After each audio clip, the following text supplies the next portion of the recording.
Welcome and thanks for joining us on World Insight. I'm Li Qiuyuan, sitting in for Tianwei tonight. Coming up on tonight's show, a blow to the Taliban after a U.S. drone strike killed a top Taliban leader this weekend. We take an in-depth look at the fight against terrorism. Are we any closer to winning? Plus, we'll sit down with Hank Rogers, who owns the company that produced the beloved video game Tetris. These days, he's exploring innovative approaches to environmental sustainability. He shares some thoughts on what he's learned. And we start tonight's show with the anti-terror efforts. Taliban leader Mullah Akhtar Mansour was recently confirmed killed in a U.S. drone strike, which the U.S. says sends a clear message to the world that it will continue to stand with their Afghan partners. Meantime, on the other side of Asia, the Iraqi government is fighting to retake Fallujah city from Islamic State. The threat remains serious. Bombing attacks in the Middle East region continue to claim lives. Before we begin our panel discussion, let's take a look at this. One day, 7 explosions. Syrian seaside cities saw at least 148 people killed on Monday, claimed by Islamic State. The jihadists have also struck Baghdad, and attacks in and around there have killed more than 160 this month. Iraq is fighting back. The army has been clashing with Islamic State near Fallujah, vowing to retake the city from militants. Big achievements have been made in accordance to the plan. The achievements were actually beyond expectations. The enemy has started to collapse, and our brave fighters are pounding ISIL hideouts continuously. In January 2014, Fallujah, a longtime bastion of Sunni Muslim jihadists 50 kilometers from Baghdad, was the first city to fall to Islamic State. While success in the region is not likely to come soon, a U.S. airstrike along the Afghan-Pakistan border hit its target, Taliban leader Mullah Akhtar Mansour. It has been confirmed that he is dead, and he is an individual who, as head of the Taliban, was specifically targeting U.S. personnel and troops inside of Afghanistan who were there. Mansour was appointed head of the Taliban in July 2015, following the revelation that the group's founder Mullah Omar had been dead for 2 years. But analysts have their concerns. The U.S. may have its own calculations, but what we are likely to face in the coming weeks and months is a stalemate and probably an intensification of hostilities on the Afghan soil. This would also have direct consequences for Pakistan. Mansour's death could spark a succession battle, and it is unclear whether his eventual replacement will be worse for the region. Although his killing is a victory in the short term, the anti-terror battle continues to face many challenges. Now for more discussion, we're joined in the Beijing studio by Mr. Teng Jiantuan, Director of the Center of Arms Control and at the China Institute of International Studies. Also in Washington, D.C., we have Ambassador Kurt Volker, former U.S. Ambassador to NATO and CEO of the McCain Institute for International Leadership. In London, we invited Dr. Muwafaq al-Rubai, member of Iraqi Parliament and Iraq's former National Security Advisor. Great to have you all with us. So the Taliban leader's death came as good news to many. President Obama even said this is an important milestone. But there's also others saying this is only going to be a temporary disarray to the Taliban group. So let me start with this. How much of an impact is Mansour's death to the Taliban group's operation? Let me start with Mr. Tong here. This was not the first report saying that Mansour was killed in the June attack. And several months ago also there was a news about his death, and this time even the President Obama confirmed the death of the Taliban leader. Of course, the killing of such a super leader in Afghanistan will give some positive impact on the fighting against the terrorists in that country. But as we are approaching a peaceful solution, as we have witnessed in recent months, that the peaceful process also now has been under its process. So such a killing might be complicate the process for the peaceful negotiation dialogue among parties concerned in that country. Ambassador Buckler, how do you see this transpire for a Taliban group? Is it going to complicate the peace process there in Afghanistan even more? No, I don't think so. I think that the Taliban has not been seriously interested in peace with the government of Afghanistan to begin with. They've been attacking it, they've been demanding a change in government, a change in the constitution, they've been trying to seize and acquire territory. So I think it is important that there be some military success against the Taliban. That's going to be more likely to make them want to negotiate than what we've seen so far, which by winning on the battlefields has emboldened them and making them less willing to negotiate. Dr. Al-Rubai, let me get your thoughts on this. Is this going to be a serious blow to Taliban or not necessarily so? Your thoughts on this? I don't believe it's going to be a major blow. I think if we have managed over the last 2 decades to kill thousands of Mansours like jihadists, and there still we see continue to be mushrooming and continue to be like amoeba growth, if you like, wherever in all over the world. We need to tackle and address the real issue, the root cause. The root cause, the etiology is this Wahhabi version of Islam. This is a faith which is extremist, violent faith, all of manifesting itself, whether it's called Taliban in Afghanistan or in Pakistan or in Yemen, Al-Qaeda, or in Boko Haram in Nigeria, or ISIS in Iraq and Syria. It is the same all over the world, whether it is 9/11 or it's Paris or it's the 7/7 of London. It is exactly the same ideology. This is an theocratic challenge. This is ideological challenge. And people, we can kill thousands and thousands of these jihadis all over the world. And we've been doing this, confining ourselves to only security measures or education or economy or political inclusion and so on and so forth. This is a comprehensive package. I agree with, and I don't disagree. But the real reason, the real underlying cause is not being addressed, is not being understood, and that's the ideological challenge. There's no doubt that challenges still remain here. So moving on from this point, let's take a look at this possible succession showdown. I want to read this to our viewers and to all of you. So Mansour's death will likely spark another round of power struggles within Taliban, as did his predecessor Omar's death. The BBC actually listed several possible successors of Mansour that could lead the insurgent group. A faction within the Taliban would like Mullah Muhammad Yaqub, the eldest son of Taliban founder and spiritual head Mullah Omar, to take over. Other leading figures might favor Mullah Abdul Ghani Baradar, a founding member of the Taliban and Mullah Omar's former deputy who has been held by Pakistan since 2010. And the Taliban's powerful commanders, including Abdul Qayyum Zakir and Sirajuddin Haqqani, one of Mullah Mansour's 2 deputies, will also be crucial in the selection process of the new leader. So, Mr. Tong, how do you see this going from forward? Who is likely going to be the next leader, and how is it going to shape the situation there? It's really very difficult to have a prediction on the coming successor of the Taliban leaders. And actually, there are at least 3 battlefields for the power struggle in Afghanistan today. The first is the struggle between the Taliban troops and also the government troops supported by the Western countries, especially by the United States. And this is a battlefield. Another battlefield is the struggle between the Taliban and also the Al-Qaeda and ISIL. You know, they already entered Afghanistan started from 2014. And the third battlefield is the power struggle in Taliban itself.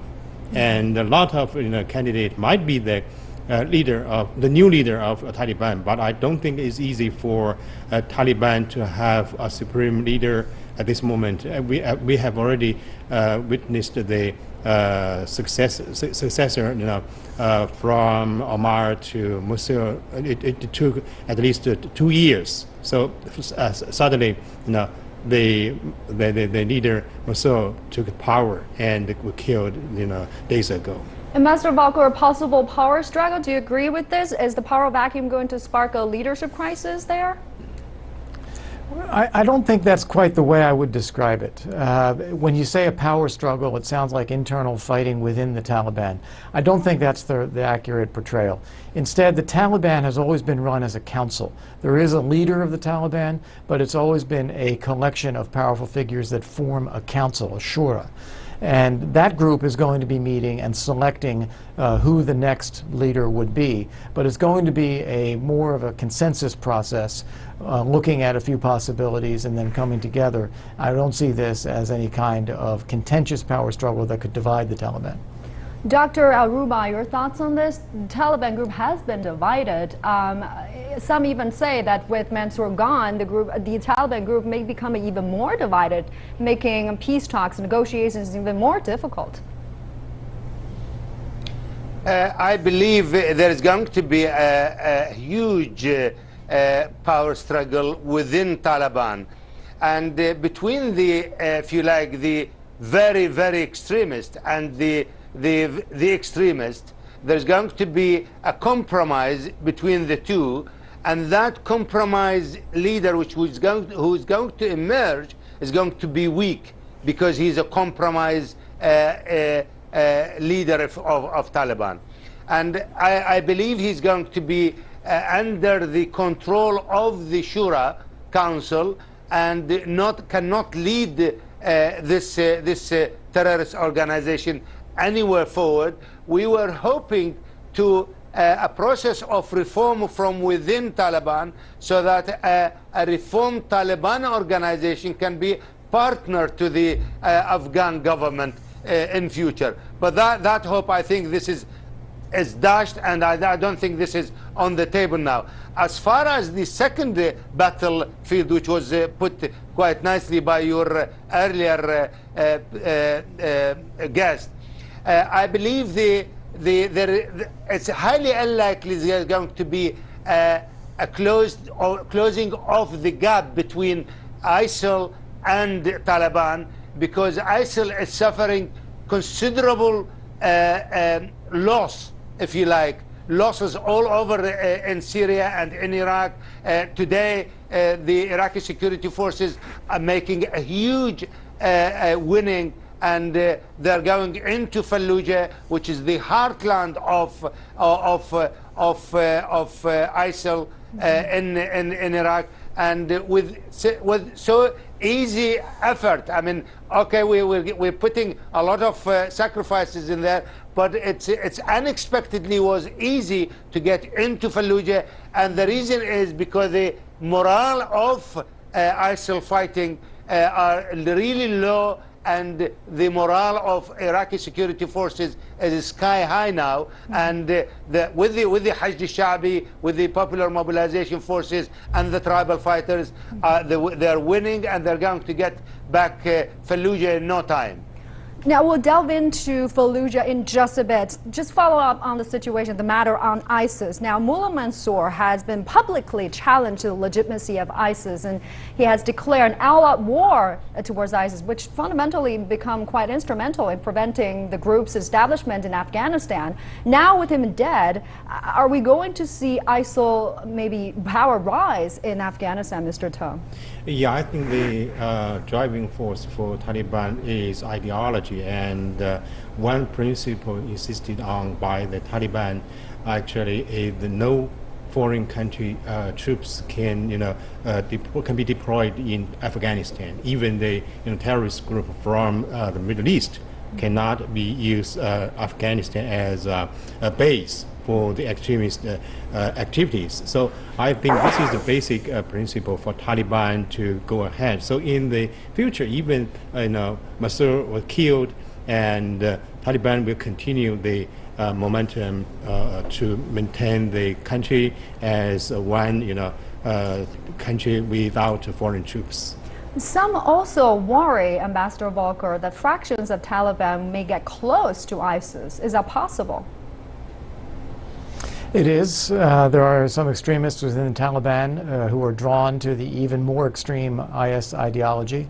But I believe your previous guest speaking is correct when he says that a principal tenet for the Taliban is to keep foreigners out of Afghanistan.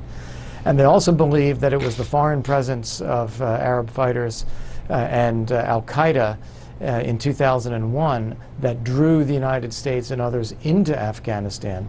And they're concerned that it would renew that kind of foreign intervention from other powers too if ISIS is allowed to grow. And then finally, it would also, by presenting an even more extreme ideology, potentially challenge the legitimacy of the Taliban's own ideology. And so they're very sensitive about creating that dynamic as well. Okay. Now on the interplay between Taliban and the Afghan government, Dr. Al-Rubai, with Mansour assassinated, where does the peace process stand now? I think it's been thrown out of the window. It's a no-go area. The idea of negotiation between the government of Afghanistan and the Taliban. I think this is not on the table now because they need to sort out their internal differences and come up with a leader of this terrorist organization, and also their position, because this is very important theocratically speaking. It's important the new leader of Taliban, what is his position towards IS? What is his position towards Khalifa Abu Bakr al-Baghdadi? What is his position? Is he going to pay allegiance to this Khalifa, or he is going to ask the Khalifa Abu Bakr al-Baghdadi to pay allegiance to the new leader? This is extremely important, theocratical as well as it's a religious issue. It's an ideological issue, need to be addressed between the two terrorist organizations. But as far as the negotiation and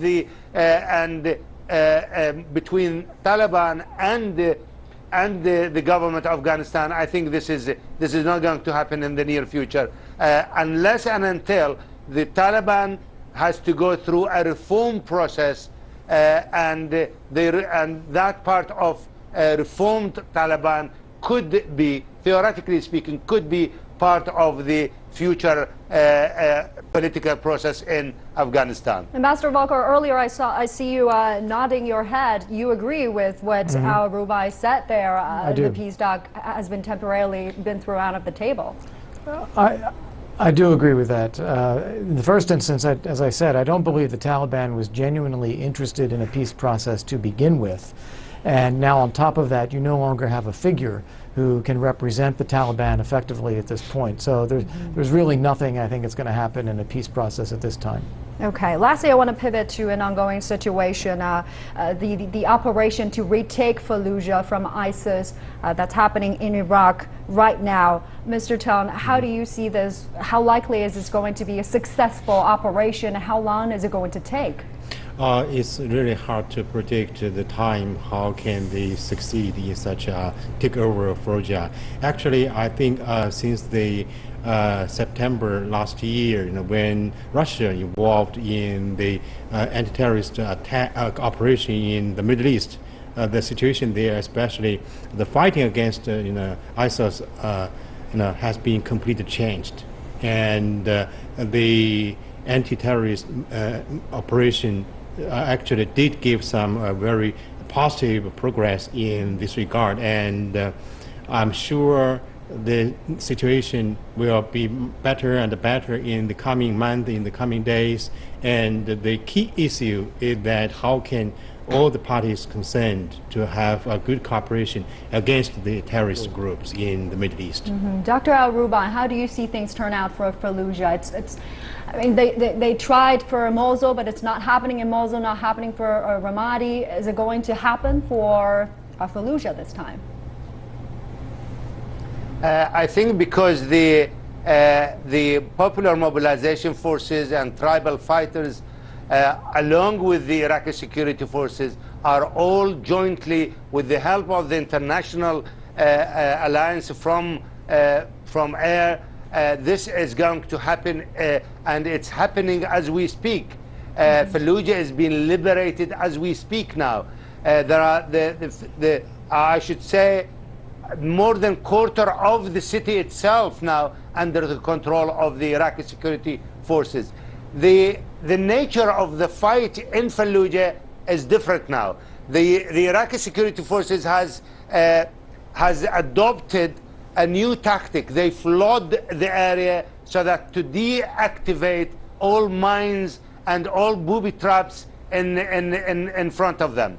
So that is it. And they're coming from three different axes, from the south and from the west and from the north, and they are making a very good progress because they're not using a traditional war methods. They're using a guerrilla style war. This is the same way we have used in Tikrit, whereby we kept most of the city intact, and now but unfortunately the Popular Mobilization Forces were not allowed to go into Ramadi, and that's why we ended up with 80% of the city is destroyed now of Ramadi. Now we are going to hope to keep the Fallujah intact, and we will I think the Iraqi security forces, and there is a jubilation all over Baghdad now of the victories the Iraqi security forces and the Popular Mobilization Forces, as well as with the tribal fighters, are making on the ground in Fallujah. You seem quite optimistic about this operation. Ambassador Volker, last 40 seconds, your remarks on the situation there in Fallujah.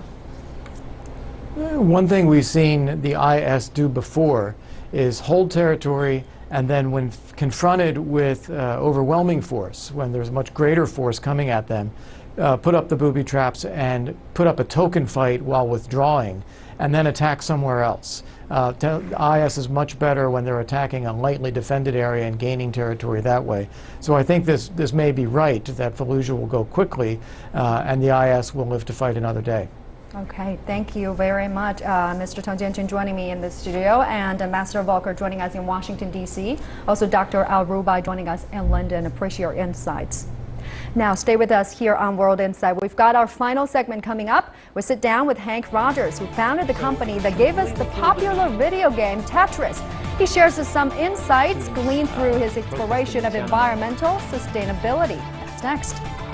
You're back with World Insight. Now let's turn to our special three-part series on the world of innovation. Today we will present to you the first episode. My colleague Tian Wei sat down with Hank Rogers, a video game designer and entrepreneur, to hear his insights on changing the world. Welcome to the World of Innovation, a special series presented to you by World Insight, featuring exclusive interviews with innovators, entrepreneurs, thinkers, and educators about the realities and future of innovation in our world today. Today, let's meet Hank Rogers, entrepreneur and designer of the world-renowned video game Tetris, and producer of Japan's first major turn-based role-playing video game. However, as one with innovative mind, he does not want to confine himself only to what he's already known for. Rather, he explores the most innovative ideas, particularly those capable of changing the world for the better. For example, an environmentally sustainable lifestyle. After failing to persuade others to take the leap with him, he used his own life as a case study and has come up with an efficient way to make it happen in Hawaii, where he lives today. But his aspiration is to spread the ideas and the messages and his practices around the Pacific Islands, be it big or small. I caught up with Mr. Rogers when he attended the China Development Forum in Beijing in early spring. Before we hear his story, let's take a look at this. Hank Rogers is a video game designer and entrepreneur. Rogers studied computer science at the University of Hawaii. He spent his early career in Japan as a video game developer and publisher, gaining distinction for producing the country's first major role-playing game, the Black Onyx. Rogers went on to secure the rights for the popular video game Tetris, which 30 years later remains a bestseller and global icon of gaming culture. He has spent the past decade of his career on the research, development, advocacy, and implementation of renewable energy sources at home in Hawaii. 2 years ago, he started a new business called Blue Planet Energy Systems, which aims to make homes across Hawaii energy independent.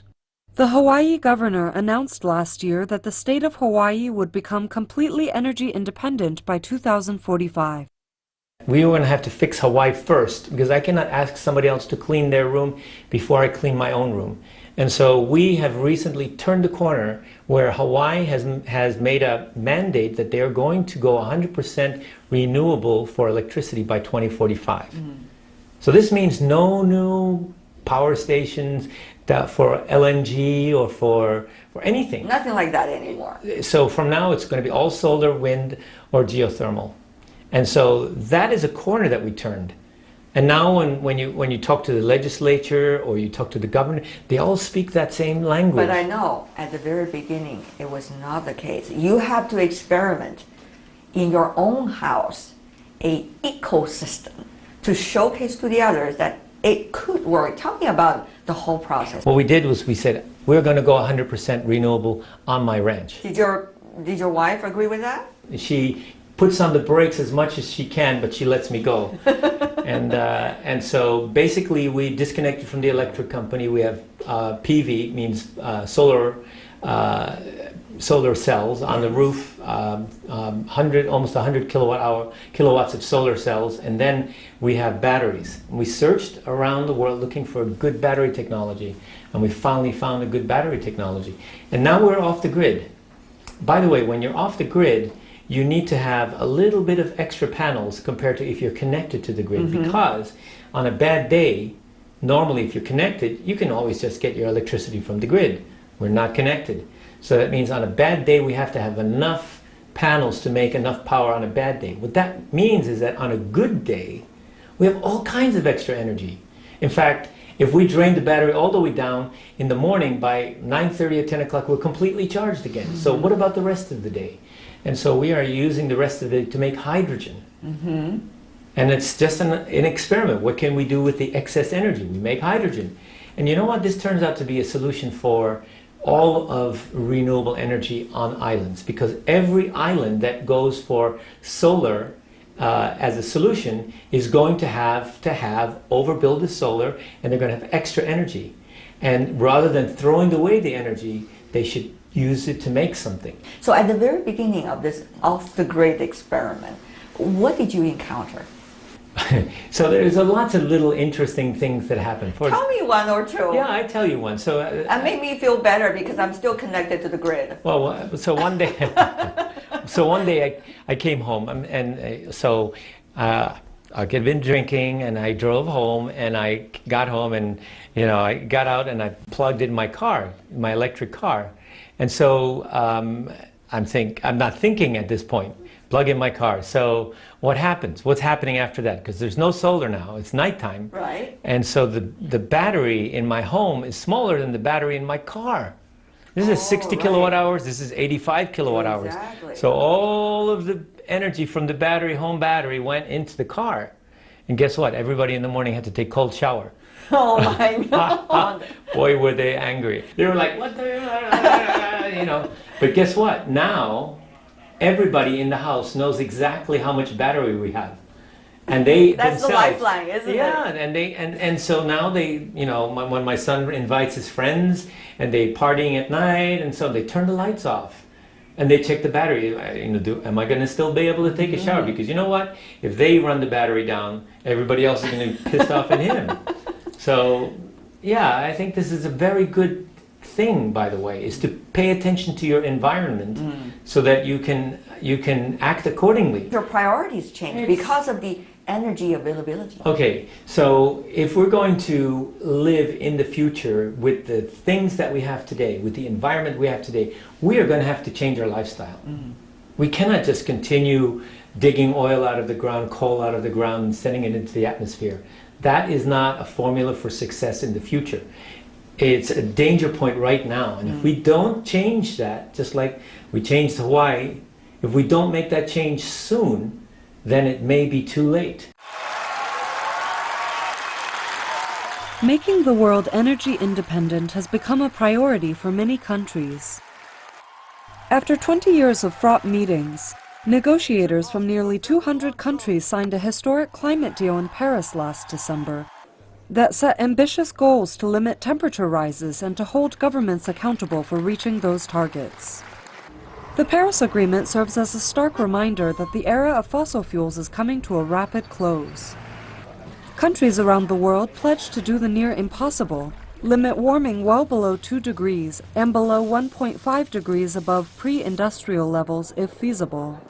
That basically requires the world to move rapidly toward 100% clean energy, producing zero net greenhouse gas emissions between about 2050 and 2080.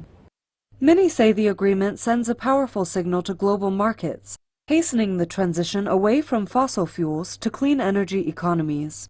It also calls for us to move toward a lifestyle based on a sustainable model. It's amazing how they could get used to this life change. And actually we could do it. When you think about, we've become so complacent and lazy in our modern world. If you go to people who are living like in Tibet or other places, they have to think, when I'm waking up, I have to go and collect the firewood. And they're living in their environment. And so they're very close. If it rains, they have to think about, should I go outside or not? Yes. And we completely just shelter ourselves from an environment. I lived in Tokyo. You don't have to ever go outside. You can just go down the elevator, get on the subway, get into your office building, and so you never go outside. You never feel, what's going on, the real world. So that's part of the reason I live in Hawaii. Is we feel the real world. I'm outside. But feeling the real world, do it on your own ranch is one thing. Let others also do the same thing is another thing. Not to mention, you have to convince the legislator locally to adopt what you consider as the best practice. How did that work?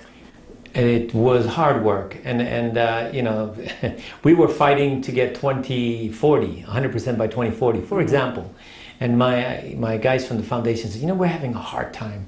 The legislators there, listening to the electric company who says, don't think about this. Because of traditional thinking, right? Well, it's called inertia. The thing is, the ship is moving in one direction, and it's very hard to think about moving it in another direction. And so I said to them, okay, you know what? Who are we doing this for? And the answer is, it's for the children.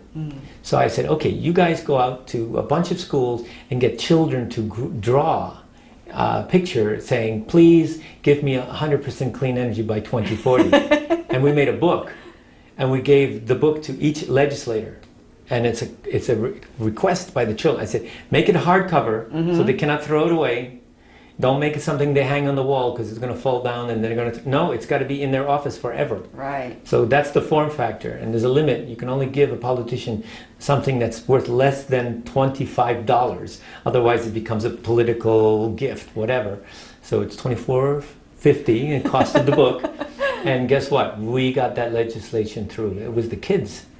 And basically the kids are who stopped us from smoking cigarettes in the United States. Yes. So the kids should stop us from doing things that are going to ruin their environment, their future.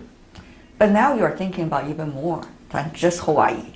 You're thinking about many of the Pacific Islands, similar natural environment, and yet could adopt similar strategy. It is and it isn't. Tell me. Because recently there was an agreement by 190 countries in Paris to do something. At the climate change conference. Yes, and so now everybody is poised to make this change. Everybody gets it. And the Pacific Islands, frankly speaking, they got it much sooner than everybody else because they are suffering from sea level rise. Yes. Many of those countries are not going to survive, and they know it. And so the sea level, as sea level is rising, their fresh water supply goes away. Right. And so they're experiencing this right now. Yeah. And so I think the Pacific Islands are particularly easy. So what I want to do is take the easy ones first and move very quickly and then get a bunch of successes, and then get bigger and bigger and bigger. And I was explaining this to the president of Sony at a breakfast, and this, I'm going to go through all the Pacific Islands and make them renewable. And he said, Hank, last time I looked, Japan was still an island in the Pacific. So you say like, maybe wow, you can start from the very beginning. So I was like, oh my goodness, you're right. And frankly speaking, here I am in China, and I feel China is ready to make some serious change. And not only are they ready to do, but when China is ready to do something and they say, we're going to do something, they actually do it. You know, in the United States, we have the Republicans and the Democrats, and they fight, and it's like hard to get anything done, but to get consensus. But in China, bang, consensus, we're doing this. But now, you know, this is also the difficulty and challenges for China to transform its economy from mainly about exports to domestic consumption, from you know, mainly consuming energy to now much more environmentally sustainable. But this is also a hard transition this country has to face. Jobs might be lost, even though jobs might be gained somewhere else, but still a lot of issues involved. Yeah, of course. Nobody says anything is easy, but the Industrial Revolution, you know, I'll give you an example. I'm from Holland. I visited a windmill, and the history of the windmill is that some guy invents the windmill, and he brings it to the sawyer, the people who cut wood, and said, this is going to make your job so much easier. And they said, their reaction is, no, this is going to cost us jobs. So they banned the windmill. And so he went somewhere else in Holland, built a windmill anyway. Holland's production of boards went up by 1,000%. They became a maritime power in the world because they could build more ships than France and England put together because of the windmill. And so you could say they lost the jobs of cutting the wood, but they gained the jobs of building ships. So there's always, you say you lose jobs in one place, but there's jobs to be gained by the new economy somewhere else. So you lose jobs in the fossil fuel industry, but you gain jobs in the renewable energy industry. So these are all, you know, I would say net zero. There's always new jobs being created through innovation, through new needs from people in the future. You joked earlier about yourself as a Don Quixote. I wouldn't say so, but what are you experiencing these days when you talk about your practices?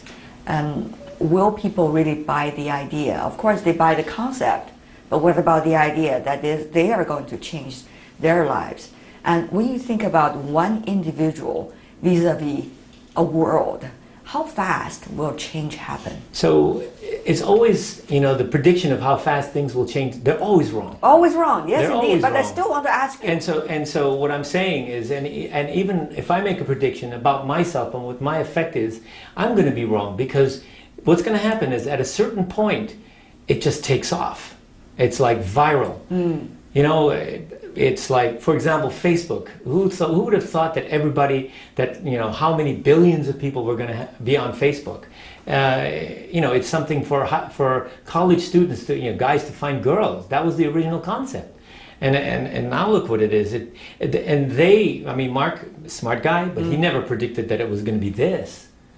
And so he would never imagine. He would never imagine, yeah. And so, you know, when I picked up my first game, I never imagined that it was going to be the #1 game. These are things that happen.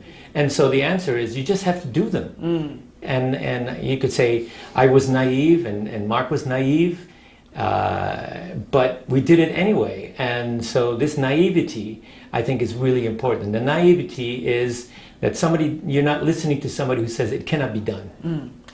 What do you think the role of individual entrepreneurs, enterprises and companies, I mean the business community, and also government in terms of making sure these kind of social change and dramatic changes can happen?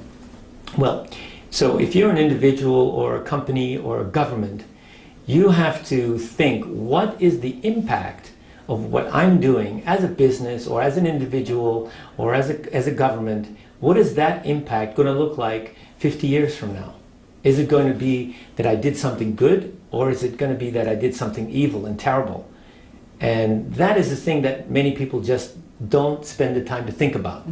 So as an individual, you know, what has my life meant? What was my mission in life? Is my life actually meaningful? Did I do anything in my life? But then eventually, who's going to drive the change?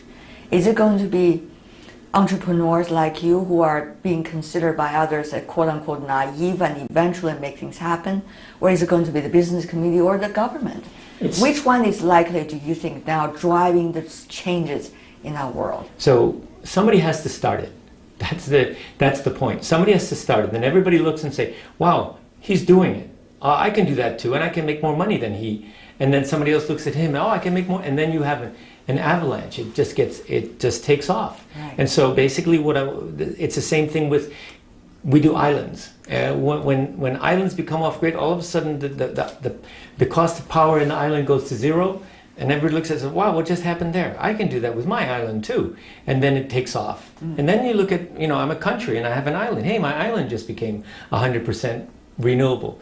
Hey, I can do that too with that city and that city and that city. And now, hey, wow, all of a sudden I don't have pollution anymore. All these things, these repercussions, then everybody's going to want that. And so at the end, everybody's going. It's an amazing story you're telling us, Hank. Thank you so much. All the best to your experiment. Thank you. On all the Pacific Islands. Including China. Including China and part of Japan as well. Thank you so much, Hank. Thank you. Such a pleasure. Thank you. All the best. And that's all we have for today's program. If you'd like to see more, you can visit our website. Just type World Insight CCTV News into your search engine or check out our YouTube channel as well. From me, Li Qiuyan, and everyone at the World Insight team, thanks for watching and tune in again next time for more insights from across China and around the world.